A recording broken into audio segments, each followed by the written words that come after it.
नमस्कार, मेरा नाम है दर्पण और आप देख रहे हैं दी लल्लन टॉप का डेली शो खर्चा पानी, जिसमें हम आपसे जुड़ी वित्तीय सुर्खियों की चर्चा करते हैं और उसके निहितार्थ जानने की भी कोशिश करते हैं। हमेशा की तरह हमारे साथ हैं इंडिया टुडे हिंदी के एडिटर अंशुमन जी। नमस्कार अंशुमन जी, कैसे हैं आप? धन्यवाद दर्पण, मैं बिल्कुल अच्छा हूँ। दर्शकों का खर्चा पानी के संस्करण में स्वागत है। कोविड की लहर जैसे-जैसे धीमी पड़ रही है, वैसे-वैसे अ, अर्थव्यवस्था में बैंकों से जुड़ी हुई खबरें और स्वास्थ्य व्यवस्था में वैक्सीन से जुड़ी हुई खबरें, उनकी नई-नई परतें खुल रही हैं, नए-नए आयाम उसमें जुड़ रहे हैं। जी और आपने सही कहा। तो आज हालाँकि हमारे लाइनअप में सिर्फ 2 खबरें हैं अंशुमन जी, लेकिन पहली खबर यानी बैंकों के प्राइवेटाइज़ेशन से जुड़े ढेरों मुद्दे हैं, जिस पर हम विस्तार से चर्चा करेंगे और चलते-चलते हम चाइना और भारत के ट्रेड से जुड़े लेटेस्ट डेटा को जानेंगे सर। सर, सेंट्रल बैंक और आईओबी यानी इंडियन ओवरसीज़ बैंक के कर्मचारियों के लिए 1 साल की जॉब गारंटी की बात कर रही है सरकार और साथ में वीआरएस का भी शोर सुनाई दे रहा है। तो इसके बारे में हमने मंडे को कहा था कि एक कवायद लगाई जा रही थी और ऑलमोस्ट कन्फर्म था कि ये 2 बैंक प्राइवेटाइज़ेशन होंगे। तो इसमें ये क्या अपडेट है सर, इसके बारे में अगर जानकारी देना चाहें?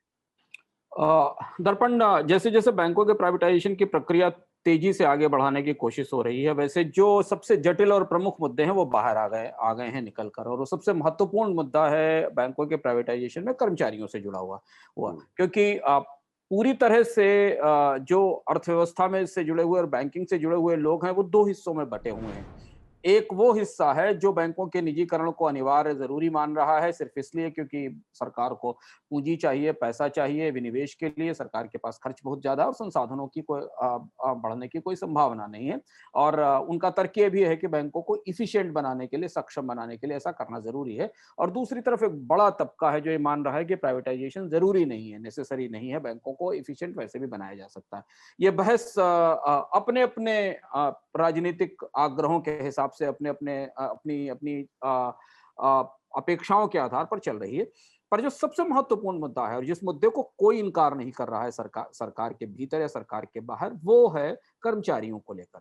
बैंकिंग यानी कर्मचारी, जी। बैंकिंग ह्यूमन रिसोर्स है, बैंकिंग में मशीनें नहीं हैं, बैंकिंग में कोई कैपिटल इन्वेस्टमेंट नहीं है। बैंकिंग का पूरा मतलब है ह्यूमन रिसोर्स और कर्मचारी। और भारत में बैंकिंग सेक्टर सबसे बड़े एम्प्लॉयर्स में भी एक है। अगर आप रोजगार के हिसाब से सूची बनाएँगे तो भारत में बैंकिंग उद्योग 5 सबसे बड़े, बैंकिंग और फाइनेंशियल सर्विसेज़ बीएफएसआई पूरा सेक्टर सबसे ज़्यादा रोजगार देने वाले 5 बड़े सेक्टर्स में शामिल है।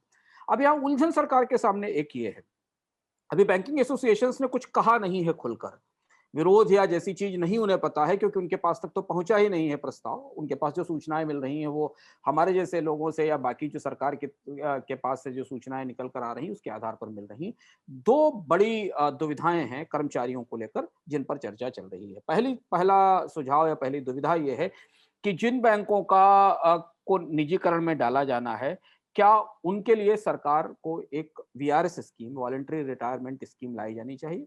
बहुत ही आजमाया हुआ तरीका है पब्लिक सेक्टर अंडरटेकिंग्स को बेचने बीएसएनएल। का, बेचने के निजीकरण का बहुत ही आजमाया हुआ तरीका है। जब आप उसको बेचने जाते हैं, तो कर्मचारियों को एक गोल्डन हैंडशेक देते हैं, एक वॉलंटरी रिटायरमेंट स्कीम देते हैं। उसके कई सारे फ़ॉर्मूले हैं, जितनी बची हुई सर्विस है उसमें इतने दिनों की तनख्वाह और इतने दिनों की पेंशन मिलाकर आपको को दिया जा सकता है।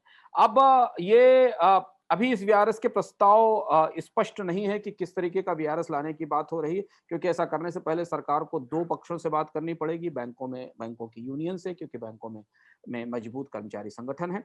उनसे बात करनी पड़ेगी कि वो वीआरएस की किन शर्तों पर लागू होते हैं, क्योंकि इससे पहले भी जब हमने प्राइवेट सेक्टर की प्राइवेटाइजेशन देखा है, दर्पण सरकारी कंपनियों का, तो यूनियन से बात की गई है। और दूसरा, चूँकि बैंकों की एक पूरी एसोसिएशन है, इंडियन बैंकिंग एसोसिएशन, जिसको माईबीए कहते हैं, उससे भी समझना पड़ेगा। इसके साथ एक और महत्वपूर्ण दुविधा ये है कि ये पहला निजीकरण है, हाल-फिलहाल के वर्षों में। तो यहाँ जो वीआरएस की शर्तें या जो नियम तय किए जाएँगे, फिर वो आगे आने वाले अन्य बैंक निजीकरण पर भी लागू होंगे। तो सरकार को ये भी देखना होगा कि भविष्य में जो बैंकों के निजीकरण होने हैं या बैंकों का प्राइवेटाइजेशन किया जाना है, उसमें वीआरएस की क्या शर्तें रहें। तो ये तो हुई उन कर्मचारियों की बात, जिन्हें शायद शायद सरकार मानेगी कि अब इन्हें हटाया जाना या इन्हें बाहर किया जाना ज़रूरी है। और यही सबसे बड़ा बड़ा जटिल जलता हुआ काँटों का गोला है जो हाँ, सरकार के हाथ में रखा हुआ है। ऐसी जी। परिस्थिति में जबकि भारत में बड़े पैमाने पर बेरोज़गारी है, संगठित-असंगठित दोनों क्षेत्रों में रोज़गार जा रहे हैं, तो निजीकरण के बाद छ वीआरएस ऑफर करने का मतलब ये है होगा, अगर सरकार वीआरएस ऑफर करती है, कि कर्मचारियों की एक संख्या ऐसी है जिसकी शायद अब आवश्यकता बैंकों नहीं। को नहीं होगी। तो पहली बात तो ये। अब बीआरएस पर क्या होगा हमें पता नहीं, सरकार ने अधिकृत रूप से भी कुछ नहीं कहा है, लेकिन हाँ, सरकार के हलकों में, अंदर गलियारों में जिनसे हमारी बात होती है, वहां ये तैयारियां शुरू हो गई हैं कि ये दोनों बैंक अपने कर्मचारियों को, सेंट्रल बैंक और इंडियन ओवरसीज बैंक, अपने कर्मचारियों के लिए कुछ ऐसी आकर्षक बीआरएस स्कीम लेकर आ सकते हैं। दूसरा एक और पहलू है जो चर्चा में आया है कुछ जगह की खबरों से और कुछ हमारे सूत्रों के आधार पर, कि नीति आयोग ने अपने बैंकिंग निजीकरण रिकमेंडेशन के साथ ये सुझाव दिया है कि इन बैंकों का निजीकरण होने के बाद जो निजी बैंक इनका अधिग्रहण करेगा, वो कम से कम 1 साल तक कर्मचारियों की नौकरी सुरक्षित रखने की गारंटी देगा। हम्म। अब ये बड़ी अजीब सी सोच है कि निजीकरण करने के साथ, यदि आप निजीकरण करना चाहते हैं तो इस शर्त के साथ निजीकरण करेंगे कि उनकी उनके कर्मचारियों की नौकरी 1 साल तक सुरक्षित रखी जाए। ये शर्त खरीदने वाले बैंक को जो भी इस पे निवेश करेगा, क्या उसे मंजूर होगी? क्या निजीकरण के साथ हम ये शर्त लगा सकते हैं? ये भी भारत में पहली बार इस तरीके का प्रयोग होने वाला है। ये सिफारिश कुछ अखबारों में भी छपी है कि ये सिफारिश नीति आयोग ने सरकार से की है कि प्राइवेटाइजेशन करते समय इस शर्त को माना जाए कि कम से कम 1 साल की टेम्परेरी एम्प्लॉयमेंट गारंटी जी। कर्मचारियों को दी जाए। अब यह भी बिल्कुल नए तरीके का प्रयोग होने वाला है। क्योंकि आने वाले समय में और भी कंपनियों का निजीकरण होना है, केवल बैंकिंग सेक्टर का ही नहीं होना है, पब्लिक सेक्टर की और अंडरटेकिंग्स का निजीकरण होना है, पब्लिक सेक्टर के और एसेट्स का मोनेटाइजेशन किया जाना है। तो क्या वहां भी सरकारें ऐसा करेंगी कि जिन कंपनियों का निजीकरण होगा वहां पर कर्मचारियों को 1 साल की एम्प्लॉयमेंट गारंटी दी जाएगी? यानी कि आप सरकार ने खुद को, अपने आप को सारी उलझनों ट्रैप। में, बहुत सारी उलझनों में फंसा लिया है। और यही बैंकिंग उद्योग के निजीकरण या बैंकिंग उद्योग के प्राइवेटाइजेशन के साथ जुड़ी सबसे बड़ी गुत्थी थी। तो आप बीटिंग अराउंड द बुश, दाएं बाएं करने का समय निकल गया। आप सीधे सीधे जो सबसे जलते हुए सवाल हैं वो उनको। सरकार की मेज पर रखे हैं। दूसरी तरफ चुनाव की घंटियां भी बज रही हैं कुछ राज्यों में, बड़े राज्यों में, जहां इनका अपना एक राजनीतिक फलितार्थ होगा, जहां इनके अपने एक राजनीतिक इंटरप्रिटेशन या इनके राजनीतिक अनुवाद या व्याख्याएं होंगी। निजीकरण का ये सबसे जटिल और सबसे बड़ा पहलू है कि कर्मचारियों को, कम से कम कर्मचारियों को कैसे प्रभावित। प्रभावित किया जाए, बेरोजगारी कम से कम की जाए। जी। और यदि मान लीजिए कर्मचारियों को इसको दूसरी नौकरियों की तरफ बढ़ाया जाता है या पुनर्गठन करना पड़ता है, तो उन्हें अधिकतम हम्म। अधिकतम बेनिफिट्स, अधिकतम सुविधाएं, अधिकतम लाभ कैसे दिए जाएं। और ये बैंक देंगे कहां से? ये बैंक अगर ये सब कर सकते होते तो बिकते क्यों? जी। हाँ, अगर इनके पास यही सब करने का पैसा होता तो ये बिक क्यों रहे होते? तो इनको ऐसा करने से पहले पहले ऐसा करेंगे क्यों? और ऐसी मंदी में कोई कंपनी या कोई बैंकर या निजी बैंक इनको खरीदने आएगा तो वो क्या इतने सारे स्ट्रिंग्स अटैच्ड होने के साथ, नियम व शर्तें लागू डॉट लगे होने के साथ उस बिड के साथ आएगा, वो इतनी नियम शर्तों के साथ? ये सवाल अभी फिलहाल हमारे लिए अनुत्तरित है। तो अंशुमन जी, जो मेरे समझ में आ रहा है कि ना केवल कर्म प्राइवेटाइजेशन के दौरान कर्मचारियों से जुड़े हुए सवाल महत्वपूर्ण है, बल्कि ये फ्यूचर के प्राइवेटाइजेशन के लिए एक बेंचमार्क या एक न्यूनतम भी साबित हो सकते हैं।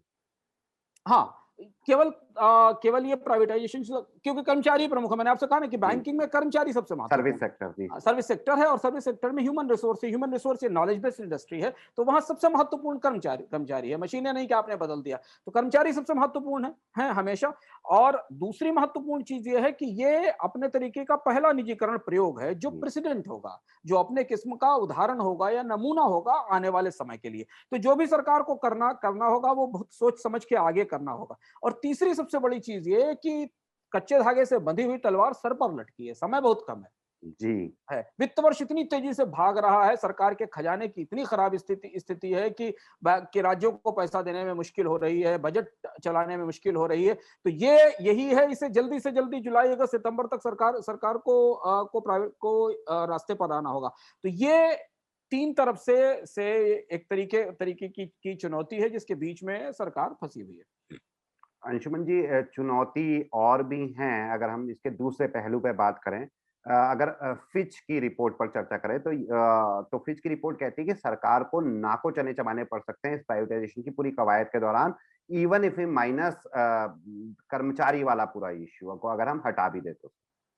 फिच ने दरअसल वो जहां दर्द हो रहा था ना सबसे ज्यादा, वो नस छू दी है। वो नस कई बार कई लोग छू चुके हैं। सरकार के भीतर जब आप अधिकारियों से, मंत्रियों से बात करिए और उनकी ये नस छूने की कोशिश करिए, तो जवाब नहीं देते, वो इसे टाल जाते हैं। जी। क्योंकि हमने एक सबसे महत्वपूर्ण चीज देखी दर्पण की, जो भी घोषणाएं की जा रही हैं उनके साथ उनका कोई रोड मैप नहीं मिलता हमको। लोकतंत्र में सरकारों को उसका रोड मैप बताना चाहिए, उसका प्रोसीजर बताना चाहिए, उसका प्रोसेस ट्रांसपेरेंटली बताना चाहिए। विनिवेश को लेकर भारत में लंबी बहसों का इतिहास है, संसद और संसद से बाहर, जांचों का, समितियों का, और हमेशा विनिवेश कंट्रोवर्शियल सिर्फ इसलिए रहा है, हर सरकार में, चाहे ये सरकार रही हो, इससे पिछले सरकार रही हो, इससे पहले अटल बिहारी वाजपेयी की सरकार रही हो, पब्लिक सेक्टर उपक्रमों का डिसइन्वेस्टमेंट हमेशा इसलिए विवादित रहा है कि ट्रांसपेरेंसी नहीं दिखती, जो स्टेक होल्डर्स हैं उनको पता नहीं चलता। कर्मचारी आज क्यों सवालों के घेरे में है, क्यों वो नहीं समझ पा रहे, क्योंकि उन्हें पता नहीं कि हो क्या रहा है, होने वाला क्या है। तो वो जो स्टेक होल्डर्स को पार्टिसिपेट कराना, उन्हें ट्रांसपेरेंटली बताना, उन्हें उसका उस पूरी प्रक्रिया का हिस्सा बनाना, वो अभी तक शुरू नहीं हुआ है। तो फिच ने उसी तरफ इशारा किया है। कर्मचारियों कर्मचारियों का मामला तो सुलझाए बिना एक कदम आगे बढ़ा ही नहीं जा सकता, ये तो पक्की बात है। लेकिन फिच ने इसके आगे की बात कही, इसके बाद भी अगर मान लीजिए कर्मचारियों को मना लिया जाए, उन्हें वीआरएस दे दिया जाए, उन्हें उनके रोजगारों को बचाने की गारंटी भी दे दी जाए, फिर भी फिच का कहना है कि बाजार इस लायक नहीं है, ग्राहक नहीं है बाजार में जो इसे खरीदेंगे। फिर भी इस पूरा मार्केट इस लेवल का नहीं है कि इन दोनों बैंकों को खरीदने के लिए कौन आगे आएगा। आप प्राइवेट सेक्टर के बैंक्स अगर देखिए, उनकी बैलेंस शीट देखिए, वो पूरे 1.5-2 साल में ब्लीड कर चुकी है। भारत के हर प्राइवेट सेक्टर के बैंक को कुछ बैंक में समस्या है, उनके एनपीएस बढ़े हुए हैं, क्योंकि वो सब एक ही नाव में सवार थे। ऐसा तो था नहीं कि प्राइवेट सेक्टर के लिए कोई अलग इकोनॉमी थी जिसको फाइनेंस कर रहे थे, भारत में क्रेडिट दे रहे थे, और पब्लिक सेक्टर का बैंक कोई दूसरी अर्थव्यवस्था को फाइनेंस कर रहे थे। यही अर्थव्यवस्था थी, यही डूबी है, यही गड्ढे में गई है। सबके कर्ज फंसे हुए हैं, कहीं एसबीआई का कर्ज फंसा है तो कहीं आईसीआईसीआई का कर्ज फंसा है। रिटेल बैंकिंग में तो ज्यादा कर्ज प्राइवेट सेक्टर का फंसा हुआ है, जो जी लोगों ने बिल्कुल। होम कार लोन और होम लोन के लिए ले रखा है। तो वो तो एक ही नाव में सवार थे, वही नाव लड़खड़ाई है, वही जहाज जाके टकराया है किनारे से, तो उसमें सब बैठे थे। तो उनके अपने नुकसान हुए हैं, उनके नुकसान रिफ्लेक्ट हो रहे हैं उनकी भी बैलेंस शीट में और इनकी बैलेंस शीट में भी हो रहे हैं। तो जो पहले से ही डूबा हुआ है, जो पहले से ही अपने अपने कैपिटल के चैलेंज फेस कर रहा है बैंकिंग में, वो कैसे सरकारी बैंकों को खरीदने आएगा? उबारेगा। वो ये नुकसान, ये एनपीए अपने सर पर क्यों लेगा? देखिए अभी क्या हुआ, इसी बीच में पीएनबी को एक अपने एनपीए का बड़ा हिस्सा ट्रांसफर करना पड़ा रिकवरी के लिए। तो अभी हम इस परिस्थिति में, फिच का इशारा इस बात का यह है कि ठीक है, पॉलिटिकल सपोर्ट, पहली चुनौती यह है कि ट्रेड यूनियंस का पॉलिटिकल सपोर्ट लिया जाए ऐसे क्रूशियल समय में, जब बेकारी भी है, बीमारी भी है, महामारी भी है, लोगों का काफी मोहभंग है, लोग काफी निराश हैं। और ऐसी स्थिति में पहले तो इस प्रक्रिया को राजनीतिक समर्थन चाहिए। बैंकिंग ट्रेड यूनियंस का छोड़ दीजिए, राजनीतिक दलों को आप उन पर आरोप लगाते रहें कि वो राजनीति कर रहे हैं, लेकिन बैंक ट्रेड जी। यूनियंस को तो साथ में लेना ही पड़ेगा आपको, क्योंकि वो कर्मचारी हैं, वो इस पूरी व्यवस्था के स्टेक होल्डर्स हैं, उनसे तो बात करनी ही पड़ेगी। और दूसरी बड़ी चीज ये है कि ये सब होने के बाद भी क्या इन्वेस्टर्स की, एक शब्द का इस्तेमाल करती है फिच की रिपोर्ट, कि क्या इन्वेस्टर्स की एपेटाइट है इस समय, इन्वेस्टर के पेट के पास इतनी क्षमता है कि वो इन बैंकों को, बाजार में इन्वेस्टर्स के पास इतनी क्षमता है कि वो इन बैंकों को खरीद सकें। तो इसलिए अ, अभी तैयारी तेज है, पर ये दिल्ली कब मिलेगी बैंकों के निजीकरण की, ये इस पर हम लोग निगाह रखेंगे और हम बताते रहेंगे कि अभी परिस्थिति क्या है। लेकिन चूंकि ये कल हमने इस पर चर्चा की थी, तो आज 2-3 बड़े घटनाक्रम थे जो इसमें लोगों की रुचि होगी बैंकिंग से जुड़े हुए, उस पर हमने चर्चा की। अंशुमन जी, पिछले ऑलमोस्ट 3 महीनों से हम इतना रिपीट कर चुके हैं, मतलब देख चुके हैं इस बात को, कि ये क्लीशे हो गई है कि प्राइवेटाइजेशन का ये पूरा प्रोसेस अभी शुरुआती चरण में है। आज भी हम वही कहेंगे और अंशुमन जी, मुझे लगता है इस पूरे साल भर और शायद उसके बाद भी ये चर्चा में रहे। तो जैसे-जैसे अपडेट आएँगे हम उन्हें अपने शो में लेते रहेंगे। चलते-चलते इंडो चाइना ट्रेड पर बात करते हैं सर। अगर थोड़ा घुमा के पूछूँ, बचकाना लग सकता है कि क्या पिछले साल का टिकटॉक, पबजी बैन और तमाम हो हल्ला जनता को शांत करने भर का या बहुत से बहुत उनको लुभाने भर के लिए था?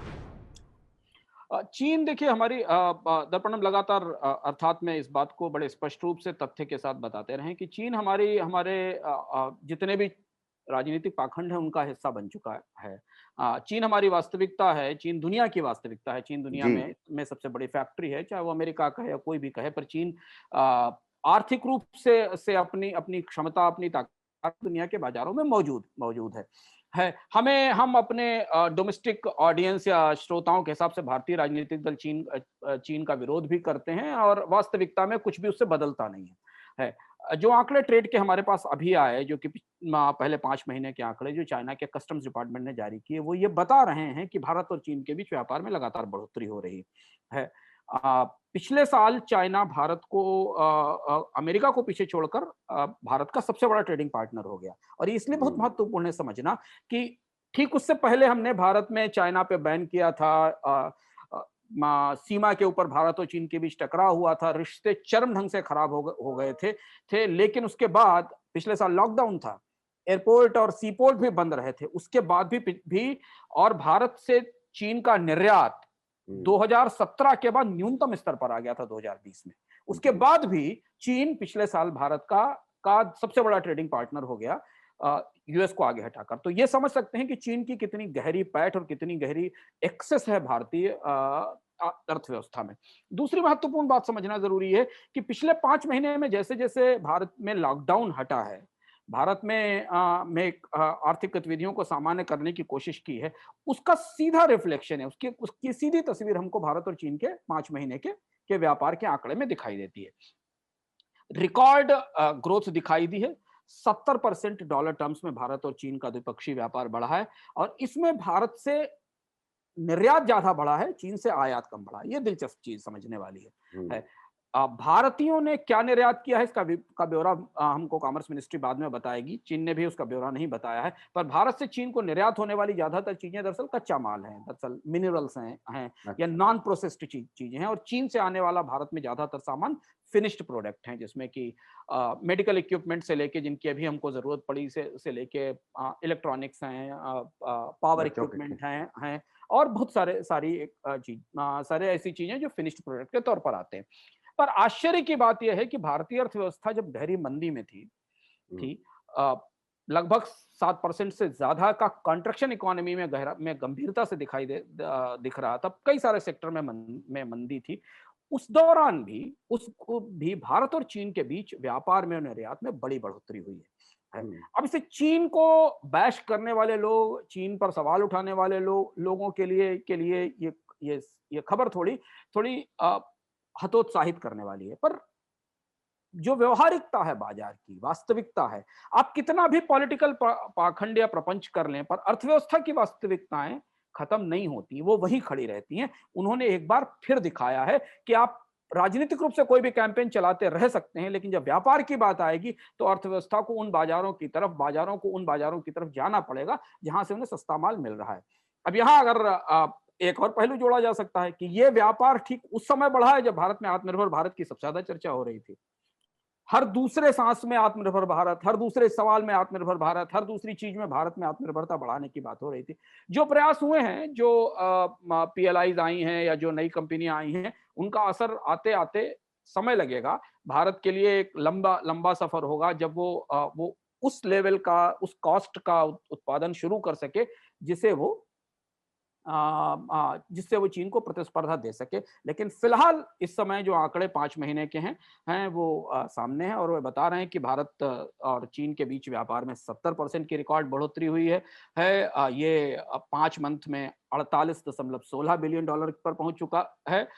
चीन का डेटा बता रहा है कि चीन का भारत को निर्यात लगभग 64% बढ़ा है ईयर ऑन ईयर, जनवरी से मई के बीच में, और भारत से इंपोर्ट 90% बढ़ा जी, है, लगभग 100% बढ़ा है। यानी पिछले साल भारत जितना इंपोर्ट करता था इसी समय जनवरी से मई के बीच में, उससे दोगुना इंपोर्ट भारत ने इस बार चीन को किया है। ये वास्तविकता है। अंशुमन जी, 1 साल पहले जब इसी विषय पर हमारी बात हुई थी तो एक एम्बेडेड सा मतलब मुझे वाक्य याद आ रहा है आपका कि हम सैनिटाइजर के कैप तक अभी आयात कर रहे हैं और दवाइयों के जो रॉ मटेरियल है वो भी।